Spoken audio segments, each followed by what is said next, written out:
Blood relation का third model discuss करते हैं, जहां पर हम दो पर्सन के बीच रिलेशनशिप फाइंड आउट करेंगे एक इनडायरेक्ट स्टेटमेंट के द्वारा। ठीक है, ये भी एक बहुत ही इंटरेस्टिंग क्वेश्चन है। ठीक है, एग्जाम में पूछे जाते हैं ये क्वेश्चन भी। तो क्वेश्चन है यहाँ पे, pointing a women Kapil said she is the only daughter of my grandmother's son, how is the women related to Kapil? Option है सिस्टर, कजन, मदर, डॉटर या डेटा इनएडिक्वेट। अब यहाँ पर स्टेटमेंट में कि एक वुमेन को पॉइंटिंग कर रहा है कपिल और कह रहा है कि she is the only daughter of my grand mother सन। तो हमें बताना है कि वो वुमेन कपिल से किस तरह से रिलेटेड है, क्या रिलेशन है उस वुमेन का कपिल से। तो इस तरह के क्वेश्चन को करने से पहले हमें दो बातें ध्यान रखनी होंगी कि जो इस तरह की स्टेटमेंट्स है वो किसके द्वारा कही जा रही है और जो ये स्टेटमेंट कह रहा है वो किसके बारे में बात कर रहा है। ठीक है, तो यहाँ पर जो स्टेटमेंट है वो कपिल कह रहा है। ठीक है, और जो बात कर रहा है जिसकी, वो एक किसी वुमेन की बात कर रहा है। ठीक है, तो यहाँ पर जो शी है वो वुमेन है और जो माई है वो कपिल है। ठीक है, तो माई वर्ड जो है वो कपिल से रिलेटेड है और जो शी वर्ड है वो वुमेन से रिलेटेड है यहाँ पर। तो हम देखते हैं कि इस क्वेश्चन को किस तरह से करेंगे। इस क्वेश्चन को करने का आसान वे है, वैसे तो हम इस क्वेश्चन को फैमिली ट्री से भी कर सकते हैं, लेकिन हम इसे स्मार्टर वे से करते हैं। क्या तरीका करने का कि जो हमें स्टेटमेंट दी गई है हम उसे डिफरेंट वे में कट कर लेते हैं। ठीक है, ताकि हमारी जो ये स्टेटमेंट है वो इजी हो जाए। अब ये कॉम्प्लेक्स स्टेटमेंट है तो हम इसे आसान कर लेते हैं। कपिल कह रहा है कि शी मीन्स कि वो women is the only daughter of my grand mother sun. My means Kapil's grand mother sun. Kapil's grand mother सन या तो कपिल के फादर या फिर अंकल। ठीक है, तो क्लियर है, women is the only daughter of Kapil's father और अंकल।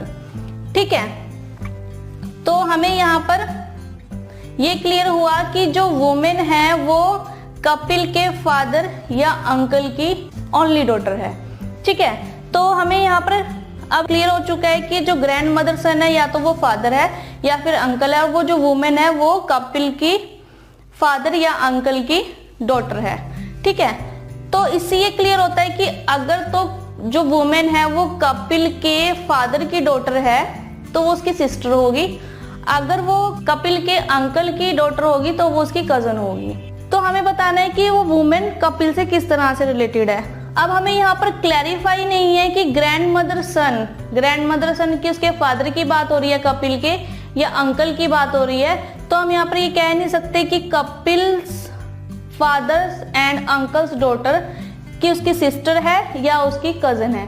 ठीक है, तो या तो उसकी सिस्टर भी हो सकती है, कजन भी हो सकती है। तो अगर हम ऑप्शंस में देखें तो हमें सिस्टर भी दिया हुआ है और कजन भी दिया हुआ है, मदर नहीं है, डॉटर भी नहीं है, या तो सिस्टर है या कजन है। लेकिन हमें ऑप्शंस अलग अलग तरह दो ऑप्शंस में दिए हुए हैं, तो हम यहाँ पर ऑप्शन 5 के साथ जाएंगे, डेटा इनएडिक्वेट, क्योंकि हमें क्लैरिफाई नहीं किया हुआ कि यहाँ पर जो मदर सन है वो कपिल फादर है या कपिल्स अंकल है। फादर्स डॉटर होती तो सिस्टर होती, अंकल्स डॉटर होती तो कजन होती, लेकिन यहाँ पर फादर और अंकल क्लियर ही नहीं किया गया, तो ये जो डेटा है वो इनएडिक्वेट है।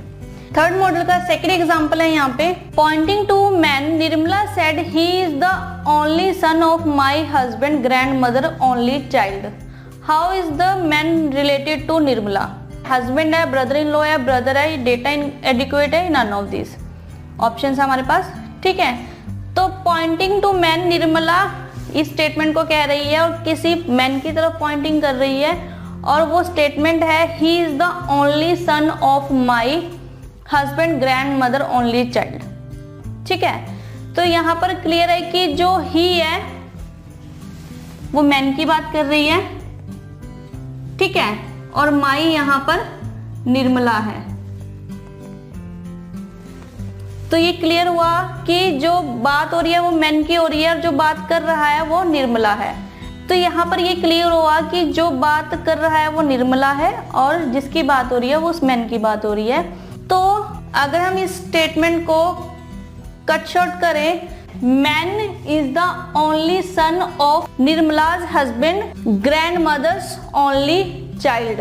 ठीक है, तो निर्मला हस्बैंड ग्रैंड मदर्स यानी कि grandmother in law, Nirmala grandmother in law only child. तो ओनली चाइल्ड यानी कि जो निर्मला के ग्रैंड मदर इन लॉ है उसके ओनली चाइल्ड, यानी कि जो निर्मला है उसकी ग्रैंड मदर की ओनली चाइल्ड यानी कि उसके पेरेंट इन लॉ, चाहे वो मदर इन लॉ है चाहे वो फादर इन लॉ है। ठीक है, ओनली चाइल्ड यानी कि पेरेंट इन लॉ। अब ये क्लियर नहीं है यहाँ पर कि चाइल्ड सन है या डॉटर है। अगर सन होता तो फादर इन लॉ और अगर डॉटर होती तो मदर इन लॉ। ठीक है, तो ये पेरेंट इन लॉ। तो अब स्टेटमेंट इजी हो गई। ही is the only son of Nirmala parent in law. Only son of Nirmala parent in law, only son यानी कि जो पेरेंट इन लॉ का जो चाइल्ड है वो ओनली सन है, तो ओनली सन यानी कि निर्मलाज हस्बैंड। तो यहाँ पर जो ही है वो निर्मला का हस्बैंड है, तो यहाँ पर आंसर है ए हस्बैंड। तो आपने सिंपली जो स्टेटमेंट है उसे कट शॉर्ट कर लेना है कि ही मीन्स मैन है, is the only son of Nirmala parent in law. Husband grand mother clear हुआ कि हस्बैंड ग्रैंड मदर होता है ग्रैंड मदर इन लॉ। ठीक है, grand mother in law only child यानी कि पेरेंट इन लॉ, ये भी कट हुआ यहाँ पर। ठीक है, तो स्टेटमेंट हुई only son of parent in law, only son of parent in law यानी कि निर्मलाज हस्बैंड। तो यहाँ पर ऑप्शन है ए हस्बैंड। तो देखा आपने कि अगर हम इस तरह के स्टेटमेंट को कट शॉर्ट कर ले या सिंपल वर्ड्स में ले आए जो हमें रिलेशन पता है एक्चुअल में, तो ये क्वेश्चन को करना आसान हो जाएगा। तो इस तरह से हमने ब्लड रिलेशन में सीखा कि हम फैमिली ट्री कैसे बना सकते हैं। ठीक है, क्वेश्चन फैमिली ट्री पर भी इजीली सॉल्व किए जा सकते हैं अगर आप उस पर प्रैक्टिस करें अच्छे से। कुछ सिंबल्स की हेल्प से हमें रिलेशन दिए हुए थे, सिंबल्स को इंडिकेट करके कुछ हमें रिलेशन दिए हुए थे और उस पर बेस क्वेश्चन दिया हुआ था। ठीक है, तो हमने वो भी सॉल्व करके देखे और अब हमें यहाँ पर कुछ कॉम्प्लेक्स स्टेटमेंट दी हुई थी जिन्हें हमने सिंपल करके यहाँ पे आंसर को फाइंड आउट कर लिया। तो इस तरह से आप ब्लड रिलेशन से रिलेटेड क्वेश्चन को सॉल्व कर सकते हैं। तो मिलते हैं अगले सेशन में। Thank you.